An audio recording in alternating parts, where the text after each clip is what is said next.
जैसे जैसे बकरीद करीब आ रही है, सियासी घमासान भी तेज हो रहा है। मौलाना बकरीद पर लॉकडाउन में रियायत चाहते हैं, कोरोना के खतरे के बावजूद कुर्बानी की इजाजत चाहते हैं। मौलानाओं की इस मांग पर बीजेपी विधायक की नंद किशोर गुर्जर की जुबान जो है वो आउट ऑफ कंट्रोल हो गई।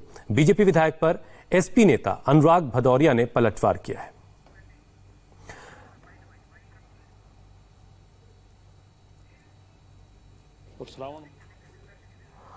और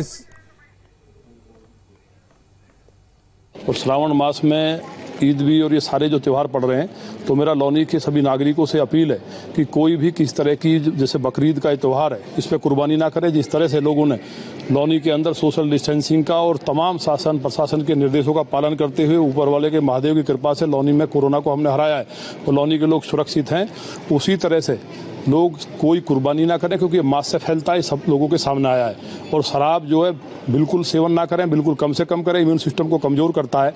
और जिस तरह मंदिर और मस्जिदों में लोगों ने नमाज नहीं पढ़ी और लोग नहीं गए, उसी तरह से कुर्बानी नहीं करेंगे, क्योंकि कुर्बानी जो है वो किसी भी अपनी पवित्र चीज़ को ऊपर वाले को समर्पित करने का नाम है।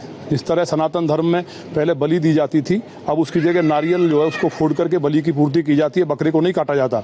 इसी तरह मेरा भी इस्लाम धर्म के मानने वालों से निवेदन है कि वो भी अपनी पवित्र चीज़ को, अपने बच्चे को बलि नहीं करता है। अगर ज़्यादा कोई ये कहता है कि मुझे कुर्बानी देनी है तो अपने बच्चे की बलि दे। इस तरह निरीह जीवों को मार करके बलि दे करके कहना और उनको खाना, अगले जन्म में उन्हें बकरा बनना पड़ेगा और उन्हें लोग खाएंगे। प्रकृति का नियम है, जो जैसा करता है उसे भरना पड़ता है। तो इसलिए अपना अगला जन्म भी अच्छा हो।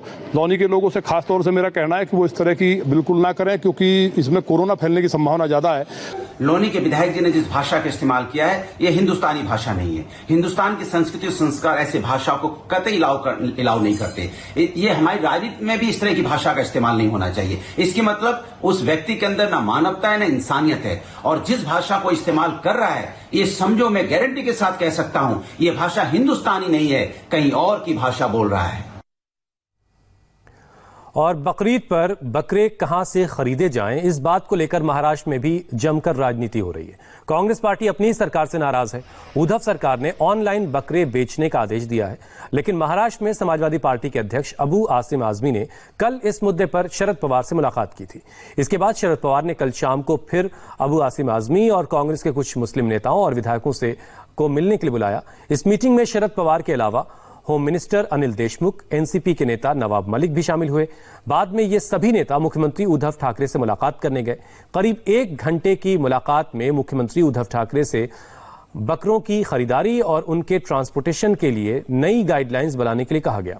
उद्धव ठाकरे भी प्रेशर में आ गए और आदेश दिया कि बकरों के ट्रांसपोर्टेशन में कोई रुकावट नहीं होनी चाहिए।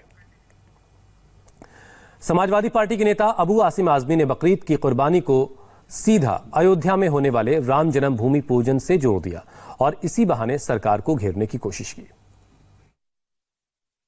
सब्जी कई सौ ट्रक रोज आती है, फ्रूट कई सौ ट्रक रोज आता है, मछली बाजार चल रहा है, दुकानों पे दुकानें खुल चुकी हैं, चारों तरफ जो है बाजार लगा हुआ है।